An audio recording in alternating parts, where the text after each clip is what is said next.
Yes, finally, we have a week where the fantasy gods showed us mercy. Of course, we were coming out of Buymageddon, where there were way too many fantasy relevant teams that were on buy. Hopefully, you made it through unscathed, and hopefully, you didn't go up against the buzzsaw that was Joe Mixon this week, and hopefully, you were rostering him. I know I definitely lost a few matchups going up against Joe Mixon, but that's how the cookie crumbles, as they say. So welcome back. We're here to talk, of course, about the Week 10 waiver wire player list, I guess we could call it. Listen, I don't know what we want to call it this week, but there is not a lot to talk about. So I'm going to break it down for the people. But of course, you guys are watching the DFS Army Fantasy Football Show. Go to our website. Go check out dfsarmy.com. What a great website it is. There's a lot of free content, but there's also the VIP content. If you're new to DFS, we're in November. It's now November 7th. I'm recording this evening, Monday, November 7th.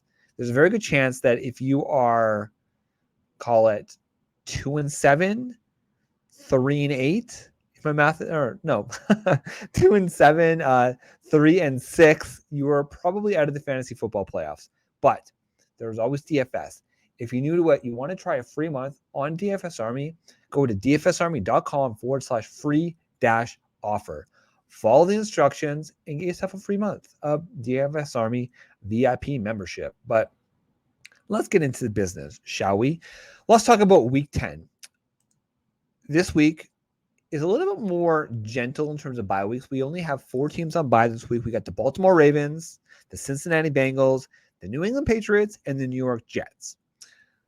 From an injury perspective, again, not a lot of major injuries of note, but there were a few.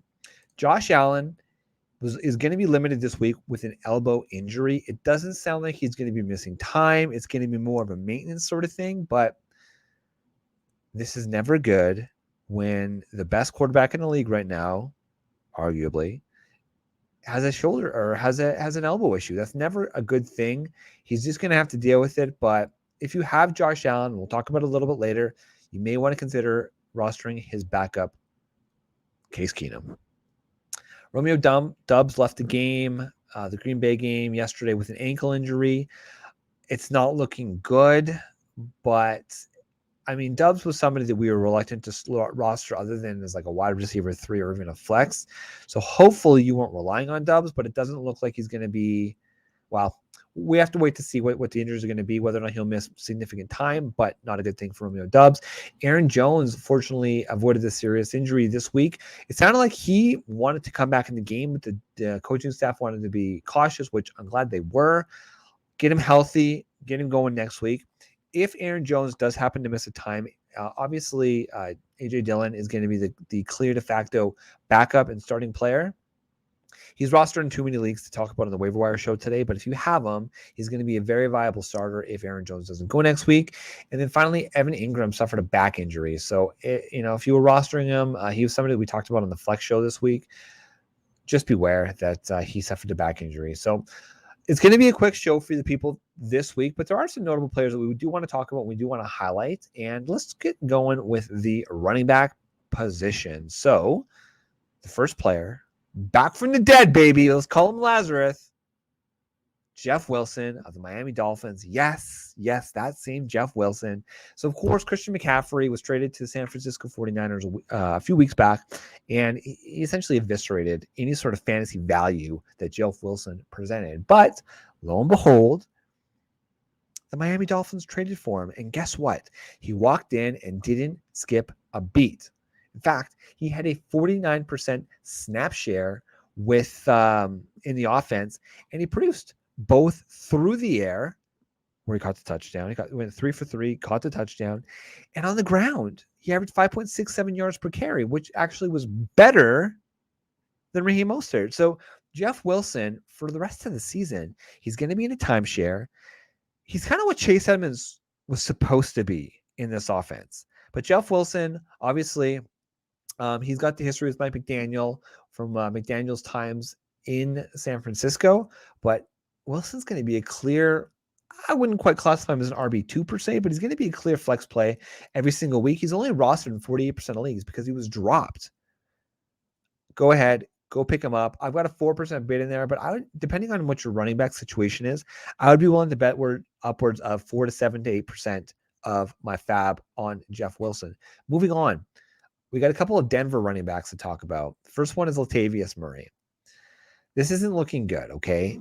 It's very, very muddy. We saw that Chase Edmonds, right after Miami traded for Jeff Wilson, traded away Chase Edmonds, which of course made a lot of sense. It's going to be an absolute cluster F in that backfield. You got Melvin Gordon, you got Latavius Murray, now you got Chase Edmonds in the backfield. But here's the thing. You might want to roll the dice and just see if one of these guys actually does emerge as the lead back. Latavius Murray so far has been by far the most productive week. Last game, he rushed the ball for 14 times for 48 yards and got the touchdown in their win in London against Jacksonville. They're coming back off their bye week this week, and it's going to be really, really interesting just to see how everything plays out. I wouldn't be confident starting Latavius Murray, but he's somebody in deeper leagues. I'm talking about 12-person leagues where you've got benches of 6 spots or more is where you want to go and just get Latavius Murray. We've been fortunate the last few weeks where there's been no major running back injuries, but it happens all the time. Latavius Murray is worth rostering. Again, he's only rostered in 33% of leagues, so he's probably out there. I'd bet $2 to $3. Nothing crazy, but $2 to $3. Chase Edmonds is also on the list there. He's actually rostered in 45% of leagues, but my guess is that until they get that trust factor down, Latavius Murray and Melvin Gordon are probably going to be the lead backs. And I can see Chase Edmonds playing more of the third down pass catching type role. The problem is that he wasn't clutching the damn ball when he was in Miami. There was just something going on in the air where he wasn't catching the ball, and he had a lot of drops. So it's hard to say. But again, we like Edmonds' talent. He has a 96 percentile agility score per playerprofiler.com. The man has got some wiggle. We've seen it. We've seen moments. We've seen glimpses of it. It's one of the reasons we are so damn excited when he was traded to Miami in the first place, or not traded, but signed with Miami in the first place this year. So far, it's been disappointment. Chase Edmonds, worth rolling the dice on $2 to $3. Kyren Williams. I'm going to keep talking about freaking Kyren Williams until he's activated officially from the IR and he starts. Okay. We saw this week again that Cam Akers is dog water. We saw that Darrell Henderson is dog water. I understand the Tampa Bay Buccaneers still have a pretty solid rushing defense, but they didn't do squat. Cam Akers, who's probably going to be the backup and going to be the person who's going to be the most effective if Kyren Williams starts, had 5 carries for 3 yards. He didn't record a single reception, and frankly, right now the Rams look like trash. So Kyren Williams, we've already talked about it at length on the show. He is an elite pass catching back, and that could really add a different element to that offense. I like Kyren Williams. He's only rostered in 29% of leagues because, of course, the Rams were on bye last week. Oh, excuse me, not bye last week, the week before, but he's a player that you want to go out and get. $2 to $3. You're not blowing your budget. There's no real studs that you're going after right now. Last player that I have worth noting, because again, it was not a great week for running backs. A lot of the guys that were on the fringe, like the Kenyon Drakes of the world, are rostered because Gus the Bus was injured. So my last guy is Jaylen Warren of Pittsburgh Steelers. Again, purely a handcuff, but he had his best week of the season 2 weeks ago before they went on their bye. He's strictly a handcuff for Najee Harris, but hey man, desperate times call for desperate measures. Maybe Jaylen Warren's going to get a little bit more opportunity based on the fact that Najee Harris so far has not been producing. So that's it to running back. That's it at the running back position. Let's move on to the wide receiver position. And it's time, ladies and gentlemen. We give you permission to go out and put some fab on the stud himself, Odell Beckham Jr. Yes, he is not currently rostered on a team, but per Ari Mirov of PFF and Jay Glazer of Fox NFL Sports, it sounds like he's going to be fully cleared for contact by the end of this week. Now, apparently, rumor is there is interest in him from, quote, multiple teams, but this could be one of those situations where, I don't know, it's one of the reasons Schefter's been getting a lot of flack lately, I should say, is because sometimes some of these comments that are made is kind of like, like to do a favor to these agents, right? Because the news game is hot in the NFL, and for Jay Glazer and Ari Mirov to go and get these scoops, they need to throw a little bit of a bone back to these agents. And how do you do that? Well, you start creating this illusion, this perception that there's multiple teams going after Odell Beckham, and that just drives up his price. The thing I'll caution you about is Odell Beckham. He just turned 30 years old, okay, on November 5th. So he's a 30-year-old wide receiver. He's coming off of an ACL tear that he tore in the Super Bowl, of course, back in November. It's now been about 9 months, which is pretty common. We're starting to see 9 months tends to be the return time for these ACL tears, but there are complications. We even saw it just this season with Chris Godwin, where he looked healthy, he starts, and he has a hamstring injury. Okay, next week, he's back. Oh, now it's the other hamstring, or he tweaks a muscle or something to the point where it takes time for your body to fully recover because it compensates when when one leg is injured, the other leg is going to compensate for it. So exercise caution with Odell Beckham Jr. Yes, he's a superstar. Yes, he's got the name value in fantasy football, but you need to set your expectations. If you think that Odell Beckham is going to come in and win you your league, I don't think that's a realistic expectation. It also depends on what team he's going to land on. If he can go back to the Rams, who are desperate, we just talked about Kyron Williams. They're desperate for any sort of a spark. And obviously they went out and got Allen Robinson. Robinson wasn't the answer. They clearly miss Robert Woods, and they clearly miss Odell Beckham. They need a player like that. So if Odell Beckham goes back to a familiar situation, we can pretty much just scheme right back in and won't miss a beat. Yes, I have more confidence in him. If Odell Beckham is signed by a completely random team, that worries me a little bit. So be aware. I'm going to say 6 to 10% of your fab budget, and somehow miraculously, he's actually rostered in 37% of the leagues. So chances are he's probably out there, but go have a look.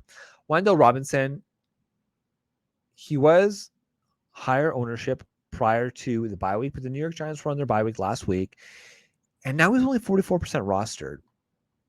He hasn't had that explosive game yet. Okay, so I understand if you're reluctant to start him, but Wan'Dale Robinson is a talented young wide receiver. He is going to be the de facto number one wide receiver in that offense. And that's the type of player you need to take a shot on. So I'm going to say again, between 4, 5, 6% of your fab budget, you shouldn't have to spend a lot, but Wan'Dale Robinson is a player that's absolutely worth rostering in most league formats. Another player I'm going to talk about, DeAndre Carter. Okay, yes, he didn't quite do what I expected him to do, but he did receive a fair number of targets last week, and he had an 83% snap share. He had 6 targets, and he was clearly the Allen Robinson or the Keenan Allen replacement, excuse me. But Josh Palmer was the stud. Palmer received 10 targets, and but Palmer's rostered in 75% of leagues, so he's probably not going to be available in your league. DeAndre Carter, if Keenan Allen continues to miss time. Yes, I know Keenan Allen probably should be back next week, but he should have been back 3 weeks ago. So it's really hard to say. You want to get a piece of that offense. DeAndre Carter is an easy, cheap part of that offense. 3 to 5% of your fab budget. Donovan Peoples-Jones, same deal. Out of sight, out of mind. He's only rostered in 35% of leagues. I'm going to suggest bidding a couple bucks on Donovan Peoples-Jones. He's averaging between an 85 to 90% snap share every single week, and close to 82% of that is a route participation. He's averaging 6 targets per game, and he's a very reasonable wide receiver 3 on the season. He ranks 29th in terms of total air yards, which means he's getting the deep targets. He hasn't scored a touchdown yet, and that's going to be one of the reasons why he hasn't really produced. So Donovan Peoples-Jones is a nice, cheap opportunity, and yes, I know it's still a month out, but Deshaun Watson is coming back soon. So if you can get a piece of that offense now, before the hype begins, Donovan Peoples-Jones is an easy way to do that. Really, Amari Cooper's kind of the one-stop shop when it comes to the wide receiver position. And of course, the stud that is Nick Chubb. But Donovan Peoples-Jones isn't a bad option either. I think we're just kind of speaking this next guy into existence. But Terrace Marshall, again, he only got 6 targets, but he got the nice little garbage time touchdown. And guess what, ladies and gentlemen? Those count too. So Terrace Marshall, whether it's Baker Mayfield, whether it's PJ Walker, I don't know. I mean, obviously PJ Walker got benched and they just got destroyed. by Cincinnati this week, but Terrace Marshall he's 11% rostered, maybe a $0 bid, maybe $1 bid. Listen, targets are worth chasing in fantasy football, and Terrace Marshall's the wide receiver 2 in an offense, in a professional offense in the NFL. Go take a shot on him. Moving on to the quarterback position, I've removed Sam Ehlinger. He's unrosterable. I've removed PJ Walker because I'm not sure if he's going to be rosterable, but I'm going to say if you have Josh Allen in your leagues, even if it's a one quarterback league, depending on how this elbow situation plays out, you may want to consider getting Case Keenum. Now, if you have Josh Allen in a Superflex league and there's not a lot of depth out there, if anything, on the waiver wire, you're definitely going to want to consider going out and getting Case Keenum as a backup, because obviously it's not a one-to-one comparison, but Case Keenum showed that he is a respectable backup quarterback, and I would say he's probably one of the better backup quarterbacks in the league. And Josh Allen is special, but they have some pretty talented wide receivers on that team that can really just do damage after the catch. So go and get Case Keenum, especially just to protect that Josh Allen asset. Okay, that's it. That's all I have at the quarterback position. Moving on to close out the show, let's talk about the tight end position. Greg Dulcich, again, out of sight, out of mind. He's only rostered in 38% of leagues. I'm going to suggest a couple dollars. He's coming off of his bye week, but in week 8, he had an 80% snap share, and he caught all 4 of his targets, or he got 4 of 5 targets for 87 yards against the Jaguars. So Greg Dulcich is a very, very viable. I would rank him as a top 12 tight end every single week. We love the talent. Great profile, athletic, pass-catching tight end. They're hard to come by. Greg Dulcich is that guy.